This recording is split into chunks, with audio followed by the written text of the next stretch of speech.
The Dynamic Learning Maps Alternate Assessment System is a new assessment designed to more validly measure what students with significant cognitive disabilities know and can do. This presentation will provide information about directed reading thinking activities and other approaches used to develop text comprehension skills, with a focus on how this applies to students with significant cognitive disabilities. This training, Directed Reading Thinking Activities, and Other Approaches to Text Comprehension Instruction, is one of a series of trainings that support teachers of students with significant cognitive disabilities in their efforts to teach and assess more effectively. Sponsored by a grant from the U.S. Department of Education, Office of Special Education Programs, this training is part of the professional development efforts of the Dynamic Learning Maps Alternate Assessment Consortium.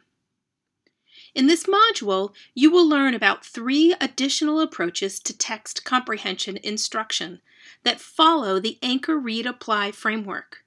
These will include directed reading thinking activities, yes or no, and the KWL approach. From your own experience and from completing previous modules, you know that text comprehension is a complex activity that can be overwhelming for students with significant cognitive disabilities. It is critical that we teach students how to comprehend text, whether they are reading independently or listening. We can't just test comprehension, we must teach it. Use of the Anchor Read Apply instructional framework supports students in learning how to comprehend text by helping them activate their background knowledge, read for a specific purpose, and complete a brief task that is related to the purpose for reading. Students and teachers also refer back to the text after reading and completing the purpose activity to confirm or reconsider their responses. For a more detailed explanation of this framework, be sure to complete the Anchor Read Apply module. You have already learned that students with significant cognitive disabilities benefit from repeated readings if the text is read for a different purpose each time you return to it.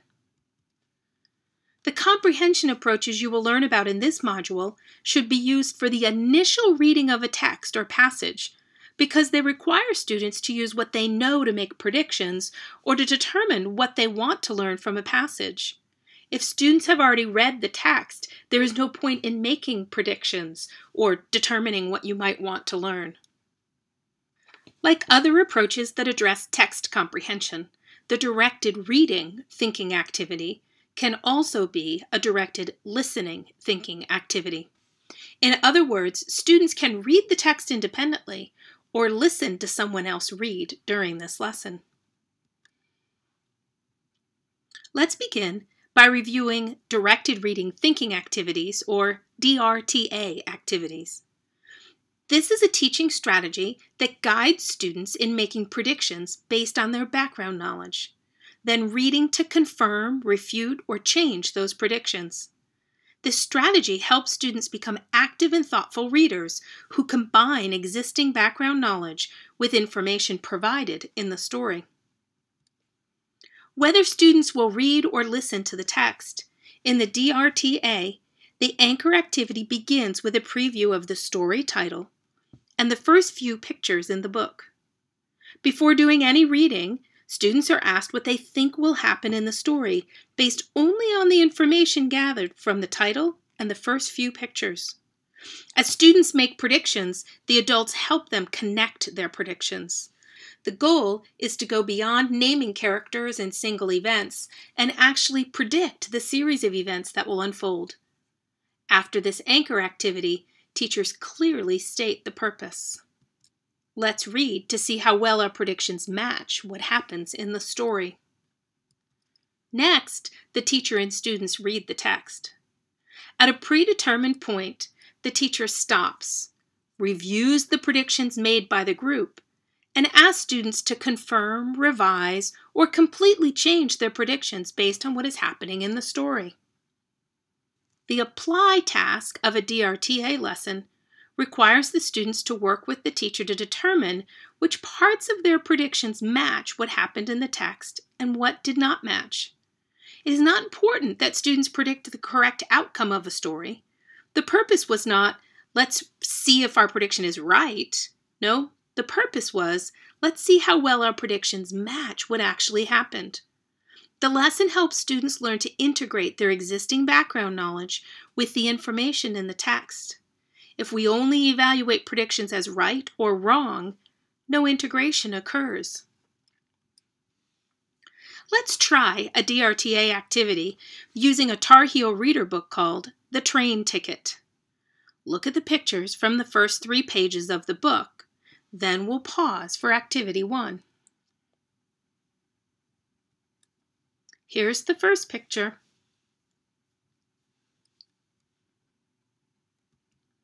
This is the second picture.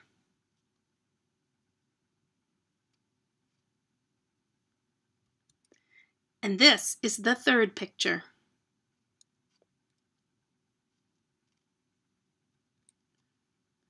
Pause for activity 1.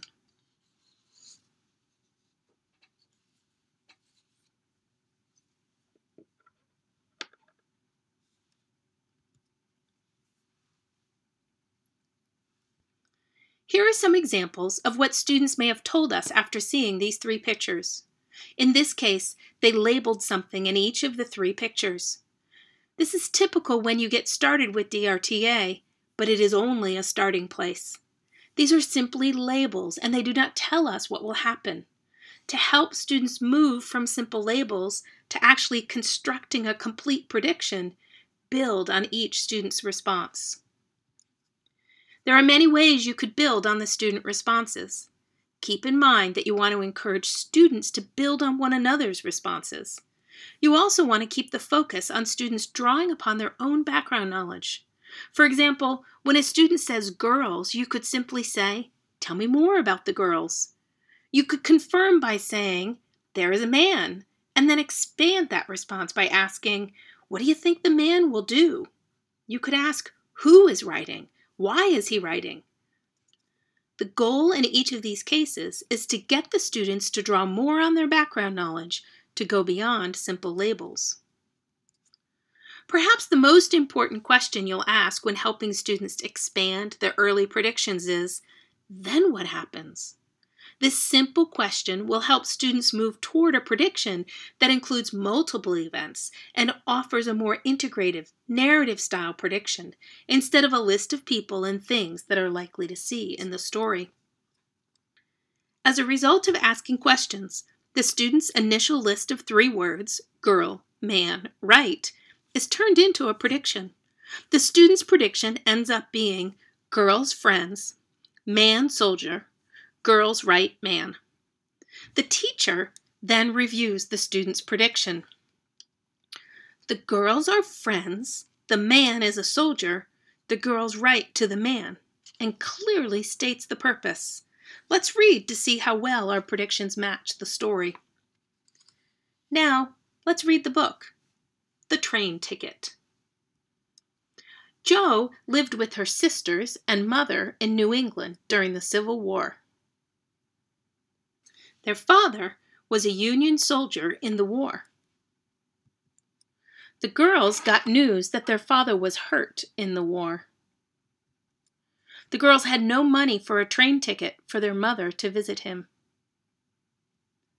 Jo cut off her hair and sold it to get money for the ticket.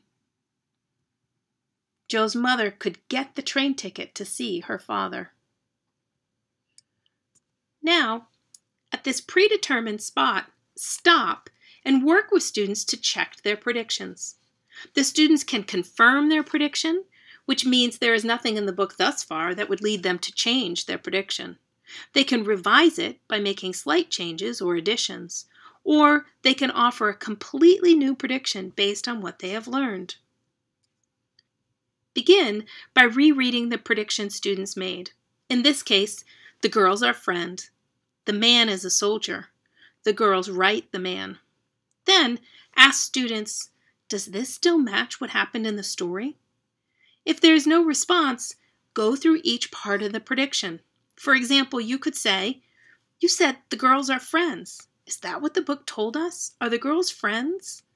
Working together, the students revise their prediction and add more to the end. Their new prediction is the girls are sisters, the man is a soldier, and their father. The father is sick. The mother goes to visit the father. The girls are going to be sad. Then, remind students of the purpose. Let's keep reading to see how well our new prediction matches what happens in the story. And keep reading. The girl's father was going to be okay. But now that Jo's hair was cut short, she wouldn't fit in with the other young women, who all had long hair. Jo's actions show us that family is more important than how you look. After reading, return to the prediction one last time and figure out which parts match what happened in the story. In this case, each of the parts of the prediction is read out loud and then circled if it matches. While all of these match, there is a lot that happened in the story that is not in the prediction. In this final apply step of the DRTA approach to anchor, read, apply, go back to the text and confirm these 4 parts and identify the parts of the story that were missed. For information text, yes or no is a parallel strategy to DRTA. Like the DRTA, the yes-no strategy is intended to help students learn to integrate their existing background knowledge with the information provided in the text. In yes or no lessons, the anchor activity asks students to use their background knowledge to determine whether a series of statements are true, yes, or false, no. Students who have the communication skills are asked to indicate why they selected yes or no, and the teacher keeps a tally for the group. After voting yes or no for each of the statements, the teacher states the purpose. Let's read to see if we were right. Next, the teacher and students read the text from the beginning to end. Don't stop as you encounter the information that matches each statement. You want students to read or listen and remember the information. During the apply portion of yes or no, the teacher and students revisit the statements discussed before reading and apply what they have learned from the passage. Students may want to change their yes-no vote at this point, and that's fine, especially if the change is based on information from the passage. After reviewing each statement and revising votes, return to the text to confirm responses and clear up any confusion. Let's try a yes or no lesson. We're going to read a book about bats.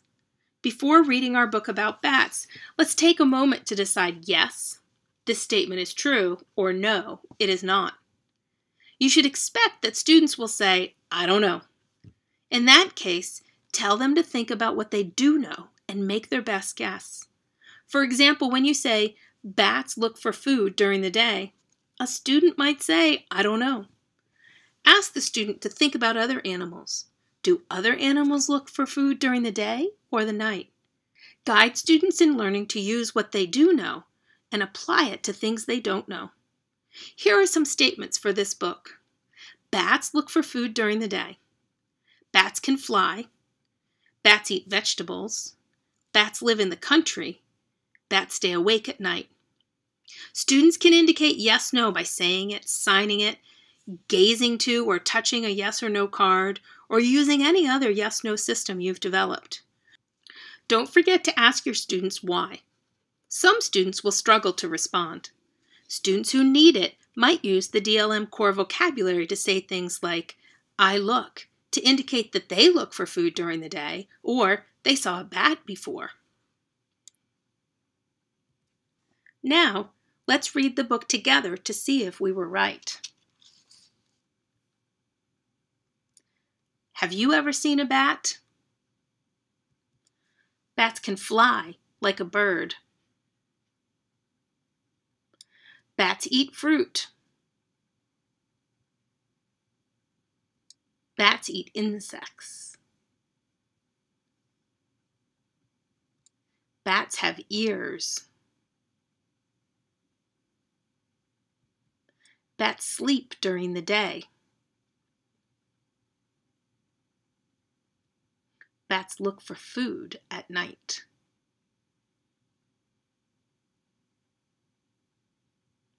Bats live in the country or the city. Some people are afraid of bats. But bats are a sign of good luck in China. What do you think about bats? Now, let's go back through these statements to decide whether yes, they are true, or no, they are not. After students give you answers, remember to go back to the book to confirm responses and clarify any areas of confusion. Since you create the yes-no statements, you can make them as obvious as needed for your students. For example, the information that bats can fly is explicitly stated in the book. However, you must infer that bats stay awake at night because that is when they search for food. The last strategy we will review is called KWL. In the KWL strategy, K stands for what you think you know about a topic. W stands for what you want to know. And L stands for learned. Once you select a book, you and your students discuss what you think you know about it, what you want to know, and after reading, you will discuss what you learned. You are likely familiar with this strategy, but are unlikely to have considered the fact that it has an anchor, read, apply structure. During the anchor portion of a KWL activity, the teacher introduces the topic that will be covered in the book and asks students what they think they know about the topic. Make sure to write down all student responses. If the students have a difficult time getting started, you can ask questions that help them think, such as how something looks, where you might see it, or if it is something they have done before. The second part of the anchor activity involves asking students what they want to know about the topic and making a list of those questions. You may need to help your students form their questions. For example, students who use the DLM core vocabulary might say something like where to ask where something is located, or when to ask when something lived or when something occurred. After generating the list of questions, the teacher clearly states the purpose for reading, saying something like, "Let's read to see if we can learn the answers to some of our questions." Next, the teacher and students read the text from beginning to end. Do not stop when you get to the information about a particular question. The goal is for students to read or listen and remember the information, to respond to the apply task after reading.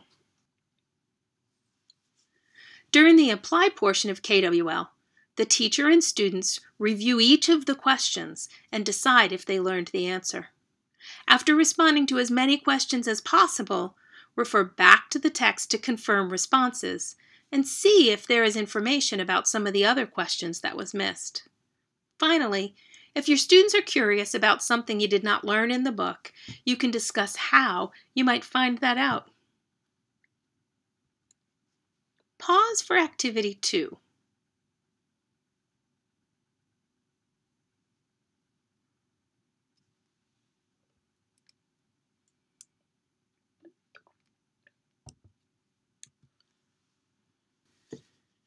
Before we read the book, boy, were we wrong about dinosaurs.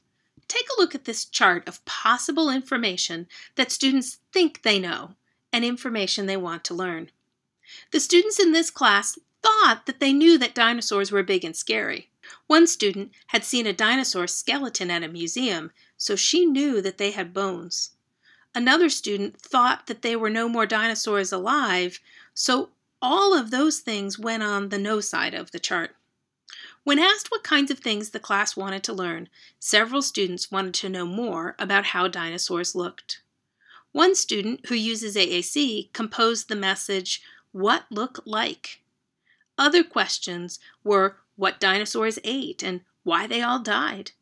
One student was sure that dinosaurs are still alive and wanted to know if they could hurt her. So even though the statement that dinosaurs are not alive anymore is in the no column, Can they hurt me is an appropriate question for the want to learn column. Remember, the know column contains information students think they know. Not everyone has to agree on every statement. Completing the K and W columns of the KWL chart serves as the anchor activity in this lesson. Before moving on to read, the teacher reviews the questions in the W column and then clearly states the purpose. Let's read to see if we can learn the answers to any of our questions. Boy, were we wrong about dinosaurs. We thought dinosaurs were gray like elephants. Boy, were we wrong. Dinosaurs had different colors and patterns like birds. We thought dinosaurs dragged their tails. Boy, were we wrong. Dinosaurs held their tails up. We thought all dinosaurs had scales like fish. Boy, were we wrong. Some dinosaurs had feathers. We thought dinosaur mothers laid their eggs on the ground. Boy, were we wrong. Dinosaurs put their babies in a nest. You may study dinosaurs when you grow up. You may find more clues that make us say, boy, were we wrong about dinosaurs. After reading, you would go back to the W column on the chart, read through the questions one at a time, and determine if you learned the answer in the book. After you finish with all of the questions, go back to the book to confirm responses and clarify any confusion. Did the students learn any of the things they wanted to learn? The book did not provide any information about what dinosaurs ate or how they died. It also did not say if dinosaurs could hurt you. What we did learn was more about how dinosaurs looked. We found out that they were not just one color, that they had tails, and that some dinosaurs even had feathers.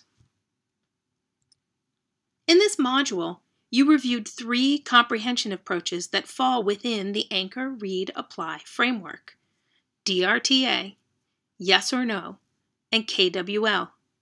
In each of these approaches, students use known information from their own experience and combine that with information presented in the text to comprehend the material. While many of you may have been familiar with these strategies prior to this module, we hope it is now clear how each follows the Anchor, Read, Apply framework that will help students build text comprehension skills and work towards Dynamic Learning Maps ELA Claim 1. Students will comprehend text in increasingly complex ways. For more information about text comprehension instruction and the Dynamic Learning Maps Alternate Assessment System, please go to dynamiclearningmaps.org. Thank you for your participation.